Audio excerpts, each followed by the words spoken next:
Kapamilya, nagsimula na po mag-inspeksyon ngayong araw ang Bureau of Fire Protection o BFP sa mga paaralan dito sa Jensan bilang paghahanda sa pagbubukas ng mga klase. Sa 4 na pampublikong eskwelahan na pag-alaman na 3 dito ay moderate fire hazard.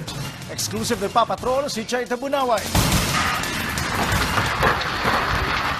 Makailang beses nang naibalita ang mga paaralang tinupok ng apoy, maliban sa mga gusali at gamit sa eskwela na maaring maabo ng sunog na ilalagay rin sa peligro ang buhay ng mga mag-aaral at mga guro.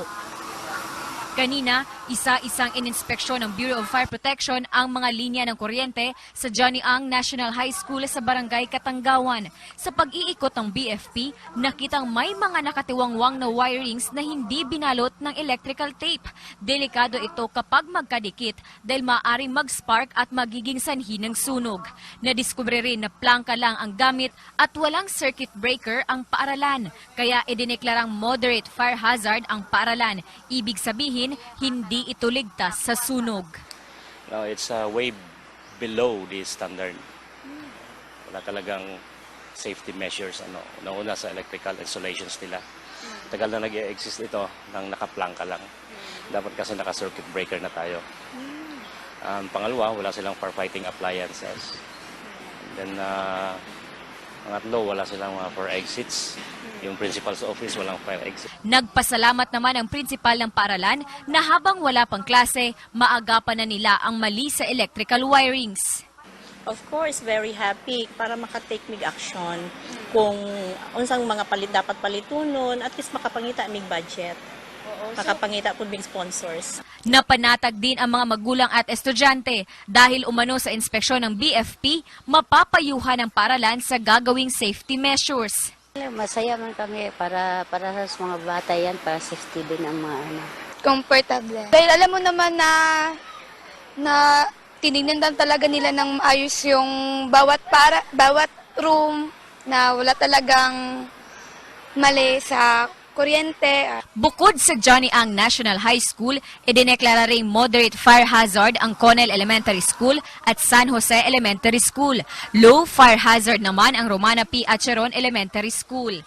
100% na matutupok ng apoy kapag nagkasunog ang paaralang high fire hazard. Maaari rin na ang paaralan ay walang firefighting equipment, gawa sa combustible materials ang gusali, walang fire exit o malayo ang fire exit, overcrowded at kung mas mataas sa 15 meters ang building. Kapag moderate fire hazard, 100% pa rin na matutupok ang silid oras na sumiklab ang sunog. Kung gawa sa half-concrete at half-light materials ang silid na walang fire extinguisher at malayo sa fire exit, moderate pa rin ito. Low fire hazard naman kung all-concrete ang silid-aralan na may fire extinguisher at kung maayos ang pagkagawa sa electrical wirings. Kami, although sabi naman ng batas natin na walang exempted dyan sa pagdating dyan sa pag-comply ng mga fire safety measures, but then tinitignan din naman natin yung capacity, yung kakayahan ng school kung kaya ba nila. But then iiwan talaga namin kung anong findings namin, anong recommendation namin. We will stick to that and it's up to them to comply. Sa ngayon, wala pa namang nakikitang high fire hazard ang BFP sa Jensan. Target naman ng BFP na mapuntahan ang lahat ng pampublikong paaralan sa lungsod bago ang pasukan. Rekomendasyon ng Bureau of Fire Protection na dapat kada 3 taon ipasuri sa eksperto ang linya ng inyong mga kuryente. At kapag umabot naman sa 10 taon ang linya ng inyong mga kuryente, dapat na itong palitan o i-upgrade para maiwasan ang sunog. Chay Tabunaway, ABS-CBN News.